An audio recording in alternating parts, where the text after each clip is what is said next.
Hello दोस्तों, स्वागत है मेरे चैनल पर। लेके आई हूँ आपके लिए एक नई कहानी, औरत की जिंदगी। रिया की और मेरी पहली मुलाकात मेरी सासू माँ ने ही करवाई थी। रिया हमारे मोहल्ले में ही रहती थी।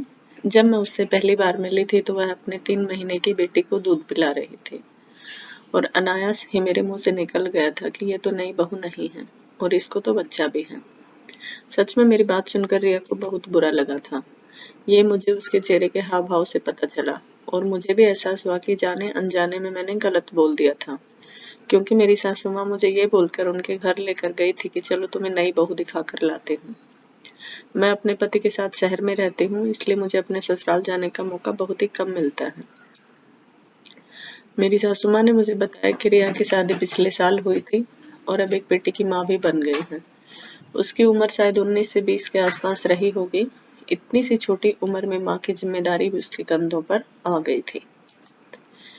1 डेढ़ साल बाद फिर से छुट्टियों में अपने ससुराल गई तो मेरी सासू माँ ने मुझे बताया कि रिया को एक और बेटी हुई है।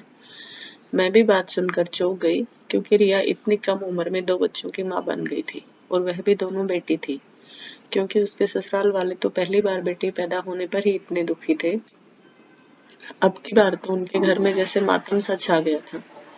कोई उससे बात नहीं करता था, यहाँ तक कि उसकी सास तो रिया को अपने पति से भी बात नहीं करने देती थी। रिया को ऐसा लगता जैसे उसने कोई बहुत बड़ा गुनाह कर दिया हो और इस गुनाह के लिए कोई माफी भी नहीं है। वह अंदर ही अंदर घुलती जा रही थी। आखिर वह ये सब कब तक बर्दाश्त करती। एक दिन उसने ये सब मेरी सासू माँ को बताया कि माँ जी, आप ही मेरी सास को समझाओ कि मुझे मेरे पति से बात करने दे। आखिर ऐसा कब तक चलेगा। ये सब मेरी सासू माँ ने मुझे बताया। मैं सोचने लगी, ये सब कब तक चलेगा और क्यों। रिया जैसी कितनी लड़कियां होंगी जो ये सब झेल रही हैं। क्या बेटी को जन्म देना पाप है? और अगर पाप है तो क्या इस पाप की सजा अकेली औरत को ही मिलती रहेगी? आखिर कब तक और क्यों?